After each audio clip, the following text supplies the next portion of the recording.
Why is it playing Ariana Grande? I don't have this.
You good?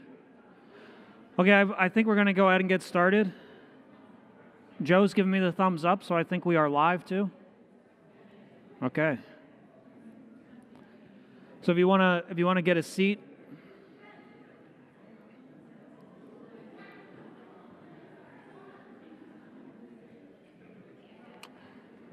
if everyone could just kind of come and get a seat, we'll go ahead and get started on this.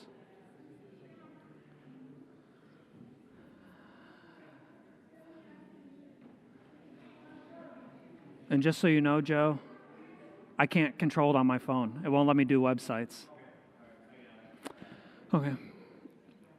I want to start off very, very quickly with a story that I came across that Max Lucado tells in his book, Gentle Thunder, that I think might help frame our understanding and align our spirits for not just this conversation, but for other upcoming discussions on our church finances, policies, procedures, budgets, everything. He writes, "Once there was a man who dared God to speak. Burn the bush like you did for Moses, God, and I will follow. Collapse the walls like you did for Joshua, God, and I will fight. Still the waves like you did on Galilee, God, and I will listen." And so the man sat by a bush near a wall close to the sea and waited for God to speak. And God heard the man, so God answered. God sent fire not for a bush, but for a church.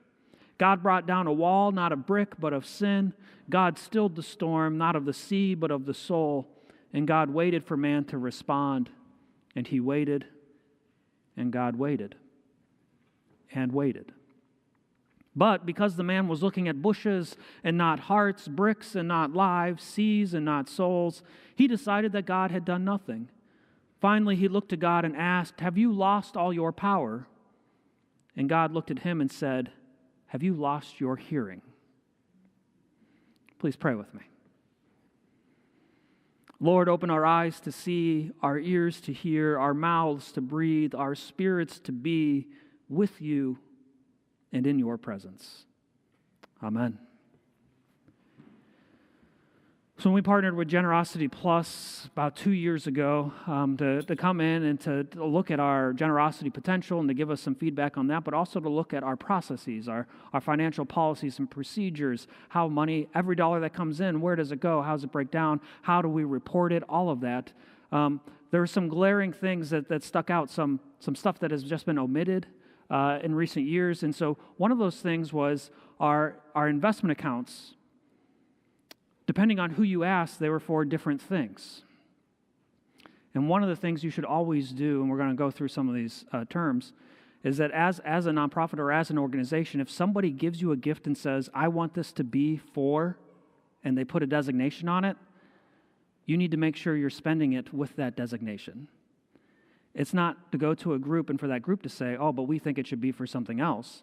It should be that if a donor gives it for something specific, that is what it is spent on.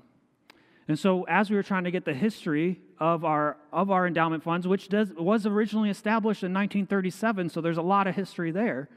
As we were trying to get that history, we were finding that different people had different ideas on what it was, and so we decided what we needed to do, and at the guidance of Generosity Plus, they said you need something called a statement of fact.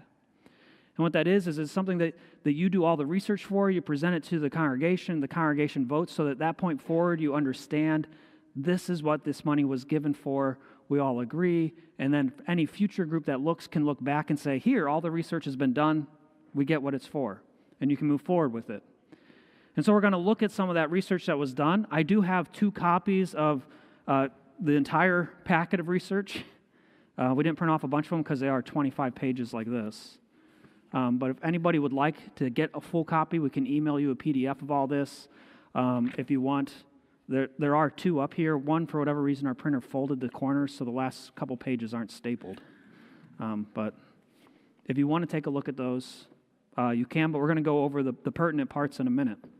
So a group was formed for figuring out the original donor intent of all the gifts that were given to the church, because that's what's important. How do we get to that original donor intent? And so these are the findings of our team, and the team is comprised of Mary Gollier. If you want to stand while I say your name, Mary Gollier, who is the president of the congregation and our executive council representative on this group. Our finance committee representative is Cheryl Subjenics, who did 99.99999% of all of the research and writing for this group and spent so much time reading through stuff, and so we're very grateful for that. She's the finance committee representative. Our memorial and endowments representative was Bill Henry, and then I was on this group too.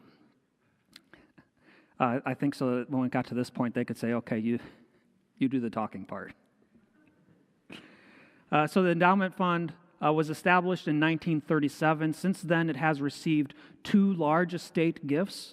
One was received in 1987, which is the Lloyd L. Westbrook estate gifts, and one in 1993, the Winata P. West estate gifts. And now we're to 2024, where we're going to be doing all the statement of fact, financial policies moving forward. So we're going to walk through all of this today. And then at the end, there's time for questions as well. And you can ask any one of us who just stood up, or Vaughn, who is chair of finance, if you have any questions. Oh, that's right. I'm not controlling it. Can we go to the next slide? Kind of hard to see, I think, on this little screen, but here is the breakdown of our investment funds, which are held by United Church Funds now, as of December 31st, 2023, except for a couple of these. A couple of these are only from November 30th because we hold our investments in alternative funds, and alternative funds don't give you, the accounting takes a couple of weeks before you get what the end of the month is. So by the 15th, we'll have an actual accounting of all of our funds that are held in the alternatives fund. I did try to print this off for you all too, but for whatever reason, our printer printed it like this. Our printer is not liking me lately. I struggle with it for some reason. So that's not very helpful. It's a quarter of the page. But we will share this entire link with the whole church and everything too, so you can go through this slide at another point in time as well, at your leisure whenever you would like. As of right now, basically, our permanent fund has $563,426.02 in it. So we had to go through and figure out each of these, and we're going to go through them: our permanent fund, our associate pastor fund, the sabbatical set-asides, and the memorials, because they were all kind of like held together in these three funds, but not actually separated. They were separated on paper in some ways, and so we had to figure out what they all were and go back through the history of M&E reporting and the establishment of these accounts to figure out what's supposed to be where. But in looking at that permanent fund number, right now, $320,049.03 is principal. And in that principal, there are three sections to it. There's a general fund section, which is $112,554.88. There's the West Estate, which is $77,635.12. And there's the Westbrook Estate, which is $129,859.03. And we're going to go through each of those. When you get a link for this, you'll notice that anything that is underlined, if you click it, it will take you directly to information about that fund. So you'd be able to click right on general, and it would take you to the page that tells you more information about it. But we're going to go through all of those. And then you have what's not principal. That's $243,376.99. So that is our permanent fund, or what we have called the endowment. And then we have the associate pastor fund, which is $69,420.50. Of that, we were able to figure out that $49,711.27 was principal. $19,709.23 is not principal. We have the sabbatical set-aside, which is $32,016, and that is a yearly contribution from the church to that fund. Then what we have is our memorials, and in this we have $6,900, that's designated worship planning group, $5,000 designated trustees planning group, and $1,259.82 designated to preschool. I want to go over some definitions. Sorry. Can you go next slide? This is really hard to see here, but when you get it, you'll be able to read it. But I'm going to go through these definitions. These are helpful not just for today, but for the financial policies discussion, for our budget discussion, and for finance policies going forward, so that we can be very clear on what we're talking about when we use these terms.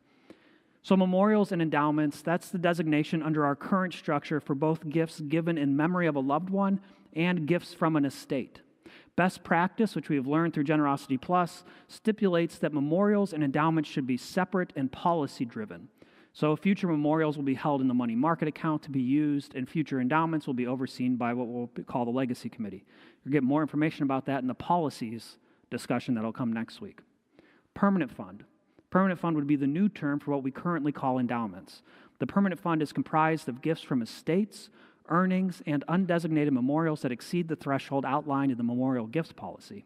These funds are invested in quarterly allocations or distributed for church ministry as outlined in Ohio Revised Code 1715.53 and approved in the annual budget. So every budget you would see what that allocation is, what that percentage is based on our permanent fund, and you would vote and approve that. Memorials. Memorials are gifts given in memory of a loved one. They can be donor restricted by the family of the loved one or by the wishes of the loved one. So prior to your death, you can write to the church and say, I want all the gifts that come in to go towards. I always use the example of gargoyles. I think Mary's getting worried that we're actually going to get gargoyles at some point. But you could write that, and if the church accepts that, that's what that money should go to. It would be gargoyles. To be spent within, and they are expected to be spent within 1 year of the appropriate group, board, or committee with follow-up to the family. This is something that we ran into in understanding best practices and procedures, that when a gift is given in memory, the expectation is that it should be spent within 12 months. It shouldn't be held indefinitely. We've had a history of doing that with some memorial gifts. They're held for a very long time. We even have the history of some families reaching out and saying, I want an accounting of how this money was spent or where it was spent. And so we're trying to get a policy and procedures in place to make sure that that doesn't happen. That if people give, that it is their wishes are respected, and that those memorial gifts are used in an appropriate way, and that the family gets a follow-up saying, here's what we were able to do because of the gifts from your loved one, in memory of your loved one. Principal. Principal is the sum of the original donor-restricted gift for an investment. Our permanent fund will follow that Ohio Revised Code ruling or law, our financial policies, and work with United Church funds to ensure, to the best of our ability, to preserve the principal intact. Not principal. That's all earnings, designated gifts, or other funds under investment beyond original donor-restricted gifts as principal. You can give to the permanent fund without it being a principal gift. That's what that's saying. Principal is that it's supposed to be there indefinitely to continually earn. That's the idea behind it. Not principal is you can give additional gifts that are not established into the principal, and it's all earnings and other funds that are under investment. Donor restricted is a gift that has been restricted in purpose and or duration by a person or estate giving the gift. All restrictions must align with church mission and follow financial policies. That means that the church can say no. So if I were to say, I would love to give this money for gargoyles, Finance Committee and Executive Council can say, thank you, but no thanks. Here's somewhere else you could give that might be more beneficial to the mission of the church. But that's donor restricted. Designated are gifts or funds that have been given a purpose and or duration by church or policy.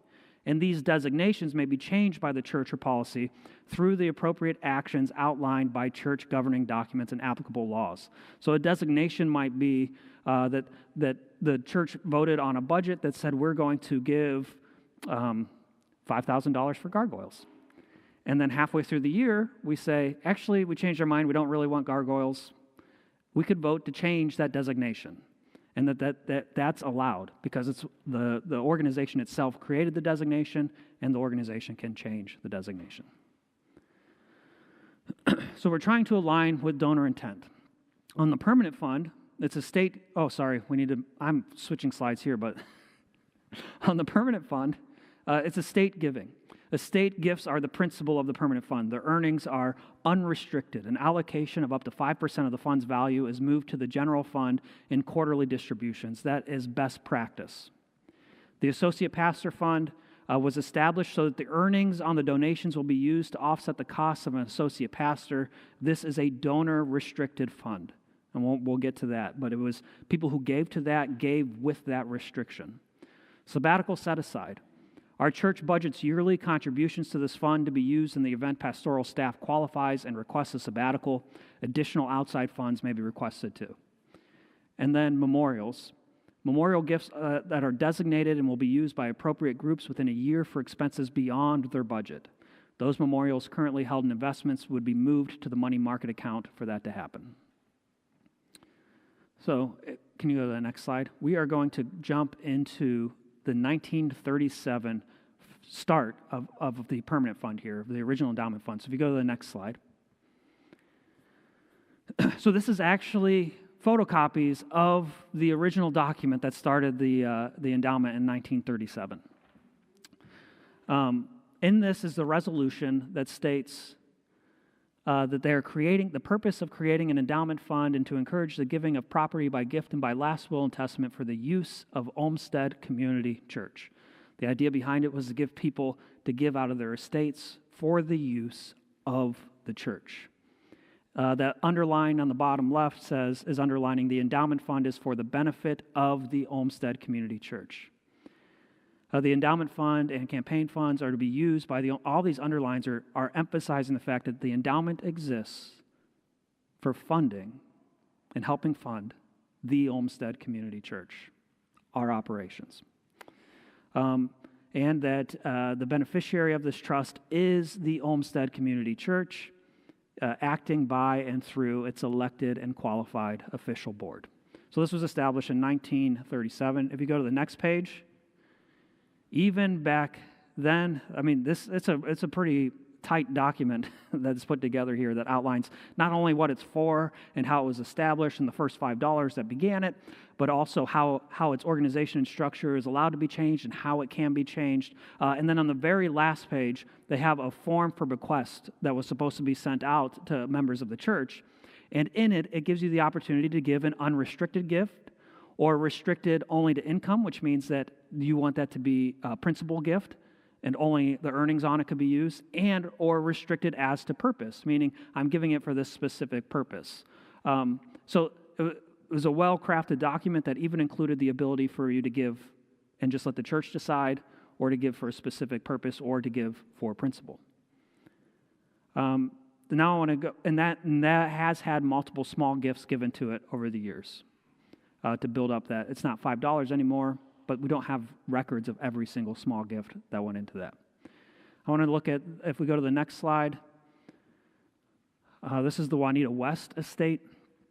So what we did for these two estates to get back to original donor intent, we could find references to them in our governing minutes, saying that people had seen or that had been reported on or that we had copies of these wills, but we couldn't find them anywhere.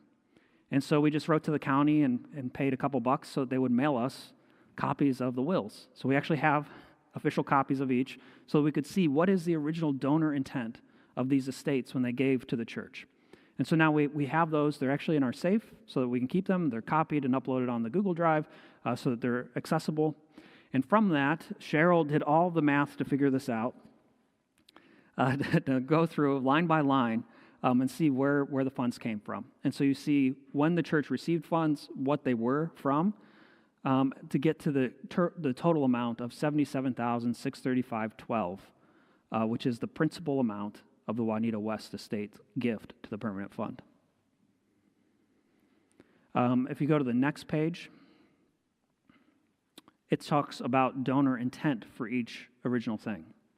And so she gave some things that were going to the principal of the permanent fund, and she gave some other things as well. So she gave a memorial that was undesignated of $2,000, and that was spent. She gave a $10,000 memorial for a scholarship fund for seminary education to be known as the Olmsted West Fund, and that money was spent. That wasn't established as a permanent fund. It was money that was designated with purpose, and that money was spent over the years. She gave $5,000 to the Olmsted Community Church Building Fund at the time, what we currently would call BMI, and that money was spent. And then she gave all the rest as undesignated gift from her estate, which became the principal for that permanent fund. And go to the next slide. And we did the same thing for the Lloyd L. Westbrook endowment gift, looking at when the distributions came in, that amount matches the endowment fund principal for that gift in our records. And if you go to the next one, we can see this is the actual wording from his will, saying that it's all undesignated gifts to the church, totaling that $129,859.03 to be used as in the best interests of the church. And so that went into the principal of that endowment fund. I want to go to the next one. So the associate pastor fund balance. This was, I think I sent Cheryl on a wild goose chase with this one. Because we had an idea on that we thought that this was donor restricted because this happened not that long ago, and that people who are regularly here now were here when this was going on, and so we had their firsthand accounts of how they remembered this going down, and so it sounded like it was donor restricted giving, but we didn't have it in writing anywhere. We couldn't find a record of it, and so Cheryl went on the hunt and read I don't know how many minutes and annual reports to finally find record of it, but we could find the letter that gave that this was donor intent was that this would be that the gifts that were given would be the principal of a fund, not actually be spent themselves. And so there were $49,711.27 that was being held in this reserve fund. Then we had this second fund called the Associate Pastor Fund, which was $19,709.23. And you put them together, you get the $69,420.50. And we were able to start seeing that it was equaling the amount that was given for the Associate Pastor Fund. And the way we were able to get to the donor intent is by seeing this letter that was sent out to the church that very explicitly says that the purpose and intent of an associate minister endowment fund is to provide an ongoing annual supplement to our annual pledges and contributions to support the associate minister. In this campaign, we were asking for a one-time contribution, and the money collected for this fund as a result of this campaign and any future similarly designated contributions will be deposited with memorial and endowments for investment in the Associate Minister's Endowment Fund. The principal of this account, the dollars you and I contribute, will not be used for budget expenses. Only the earnings from this fund can and will be used to partially support the associate pastor. Finding this letter was exactly what we were looking for because now we know what the donor intent was of every person who gave to the Associate Pastor Fund. It was not for that money to be directly spent, but for it to be established as a permanent fund from which earnings could then be spent on an associate pastor. If you go 2 ahead real quick. 3 ahead, one more, then we'll go back. So when you look at this and you see the associate pastor fund and you see that amount, we're able to figure out the principal and then the earnings were that $19,709 that was being held. And so once this is established, we will be able to break these up in our investments so that the earnings from that account will actually go back to that account. That has not been the operating practice of our church in recent years. Earnings from our investments have been going into a discretionary account instead of going back into the investments themselves. So by establishing this statement of fact, we'll be able to say, here's our permanent fund amount, the earnings from that go back on to the permanent fund. Here's our associate pastor fund amount, the earnings from that go back to the associate pastor fund. Here's our sabbatical set aside, which we were not using to earn, but you will see in our budget in a couple of weeks that our church's contribution to it is decreased significantly because it will be able to earn its own money too in the years that it's not being used, which we have not been doing in the past, but by establishing this, we'll be able to do that. If you go back one, there you go. So our next steps, like what does all of this mean in practice? Why are we sitting through this? Why do we go through all of this work to get this done? One is to have this report, to take, we had a meeting that was open to the congregation earlier where people could ask any questions or bring any additional information, and then it went to executive council for vote to present this to the congregation and was approved there. But we can take any additional questions or information that people might have into consideration. That's why we're having these conversations now and not the day of voting this in. The congregation will vote on this, our financial policies and governing documents and the budget at the end of the month, and there's time for discussion for each of them. Once this goes through, the major impacts it's going to have, the first one is that $13,000 and something that's in memorials is going to be moved from the investment accounts to our church savings account, and those different planning groups are going to be notified and said, hey, you have a year-ish. I mean, worship planning is going to have a big chunk of money, but you're going to have a year-ish to figure out how to spend these on things outside of your annual budget and report back what it's being spent on so that we can reach out to these families and say, here's how your memorial is impacting the church. And then moving forward, that policy, the memorial gift policy, would drive how that's done. The other things that would happen is that establishment of those separate funds in our United Church Funds accounts. You'd be able to pull up our United Church Funds reports and you would see the permanent fund. You would see the associate pastor fund. You'd see the pastor sabbatical set-aside fund and be able to see how each one is doing and what they're earning and where they are, instead of having these 3 funds where there's stuff mixed up in between each of them. And then the last big thing is that it will help us in reporting, recruiting, celebrating, thriving. We'll be able to report on the proper use of permanent funds. We'll be able to celebrate those who place the church in their will. We'll be able to celebrate the estates that have given. And we'll live into the good news that God is moving here for many generations. Since 1937, the only estate gifts recorded by M&E groups through the years came in 1987 and 1993. There aren't any records or receipts of celebration or of other estate gifts from any previous moderators, presidents of the congregation, chairs of M&E, chairs of finance, or other major leaders who have been involved in these over the years. The whole idea of this is that this is part of us establishing the institutional trust that empowers people to want to leave estate gifts to the church because they know it will support the ministry of the whole church in perpetuity. So I want to give you an example of the potential impact that this has. We are greatly blessed to be able to apply for and to receive Harding Family Charitable Trust grants. Those are grants for very specific things. Every year, in speaking with trustees and executive council, I write a grant for specific projects, and when we receive funds with them saying you can use it on these specific projects. And it's awesome that we're able to do that, but I want us to think differently. If the Harding family left $2 million for church endowment in 2011, which was the year that the final gifts were given to their trust, it's a percentage of around 10% of the charitable trust as it was first established. So if they gave 10% of their estate, A 5% distribution off of this would have been an additional $100,000 for church operations annually. And at a rate, and with a conservative growth rate of 6% annually over that time period, would mean that that endowment would have grown to over $3 million today. And in that time period, we would have received over $1 million through those years.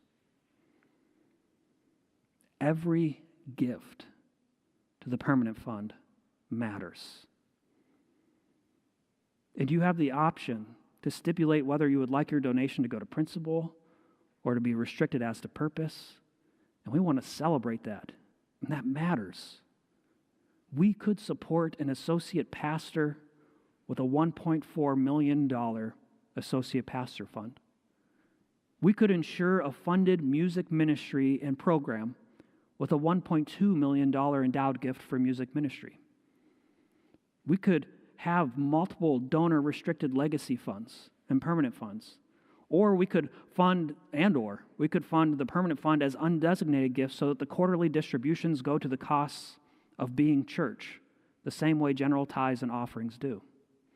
My hope, and one of the reasons I've pushed for us to have clarity in all of this and to have established policies and procedures that align with best practices, is because my hope is that at some point our legacy committee helps to build the permanent fund and the celebration of our saints to the point that our permanent fund helps out significantly with our ministry plan, as endowments play large roles in so many other nonprofits and charitable organizations.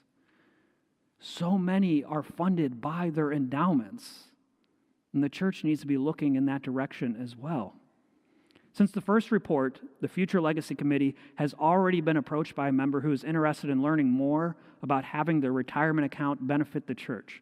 And so the committee and that member are working with United Church Funds to figure out the best path forward so that it can be an easier process for future people who are interested. So we already have people coming forward saying they want to do this, and the committee is work with us so that we can learn how to do this so that it's easier the next time somebody comes along and would like to do this. So if you would like to leave a legacy gift to the permanent fund, we want to celebrate you. So let me, or Vaughn, or Mary, or Bill, or Cynthia, or Ken, or the people sitting next to you, let people know so that we can figure out the best path forward. Are there any questions about this? And you can ask them to other people too. That doesn't have to be to me. I know it was a lot. And we'll send out this link so that you can go through this on your own also. And we'll update the numbers after the 15th when we get our end-of-year numbers for our alternatives funds.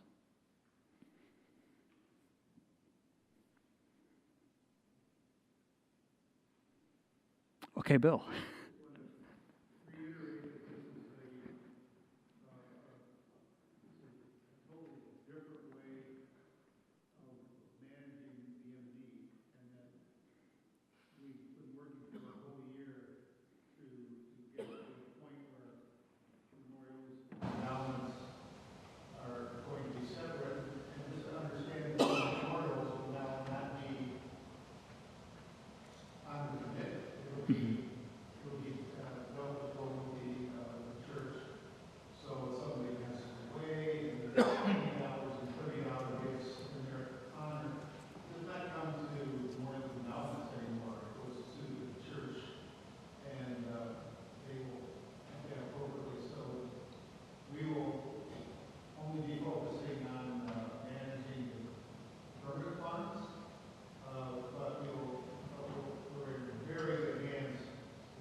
It does shift the focus of M&E to the Legacy Committee, and memorials will fall to planning groups to follow through on.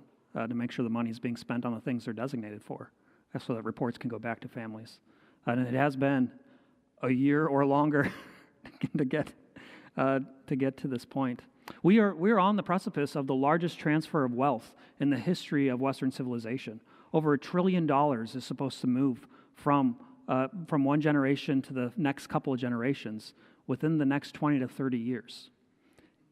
And that money is going to go to hospitals, to universities, to hospice centers, because those places offer value to people's lives, and the people who are impacted by them say, I know that my money is going to have an impact when I leave it there. I would argue that the church should also be adding value to people's lives, and that people would want to make sure, and that they would have trust in their church, that I want to make sure that that ministry, that refugee ministry, that partnering with the food bank ministry, that all of the things the church does will continue in perpetuity, and that I would like to give towards that. And the church, this is the other part of the legacy committee that Bill's already working on in his head, the church is going to find ways to recruit and celebrate those people also, and say, this is awesome. We are here because of these saints. I mean, I don't know how many people knew of the estate gifts of the West family and the Westbrook families.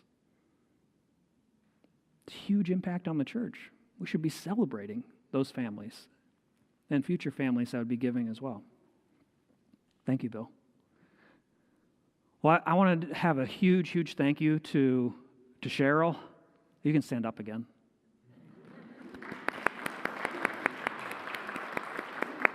To Bill for his service. And to Mary. And for all of the work that you all put into this. You can send us questions. This will be voted on at the annual meeting so that we can establish those guidelines and say, moving forward, we understand original donor intent and we can act on it. Any other thoughts? Sweet, let's undecorate. Thank you all.